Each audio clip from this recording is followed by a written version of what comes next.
আবারও আমন্ত্রণ রাত 9টার 21 সংবাদে।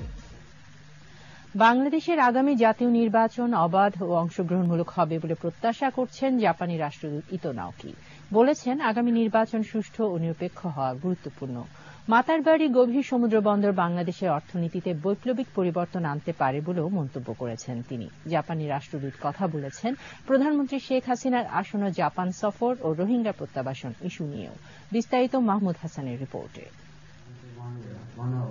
রাজধানীর একটি হোটেলে সেন্টার ফর গভর্নেন্স স্টাডিজের মিট দ্য অ্যাম্বাসেডর অনুষ্ঠান। এবারের অতিথি বাংলাদেশে নিযুক্ত জাপানের রাষ্ট্রদূত ইতো নাওকি।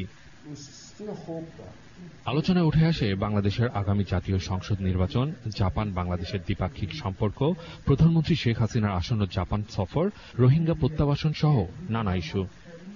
জাপানের রাষ্ট্রদূত ইতো নাওকি বলেন, বাংলাদেশের আগামী জাতীয় নির্বাচন সুষ্ঠু ও নিরপেক্ষ হওয়া গুরুত্বপূর্ণ। জাপান আশা করে নির্বাচন অবাধ ও অংশগ্রহণমূলক হবে।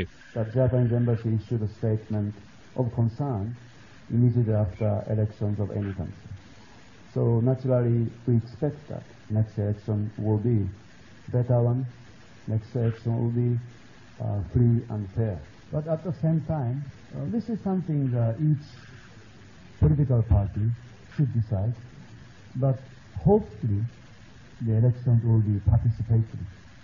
So major opposition parties will participate. Matarbari গভীর সমুদ্র বন্দর বাংলাদেশের অর্থনীতিতে বৈপ্লবিক পরিবর্তন আনতে পারে বলে মন্তব্য করেন ইতো নাওকি।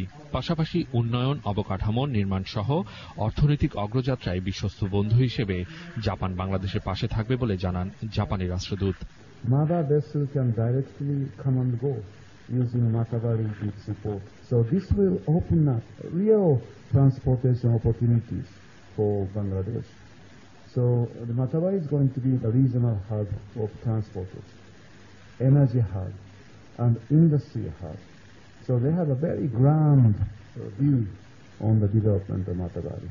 প্রধানমন্ত্রী শেখ হাসিনার আসন্ন জাপান সফরে দুদেশের মধ্যকার দ্বিপাক্ষিক সম্পর্ক আরও সুদৃঢ় হবে বলেও জানান তিনি।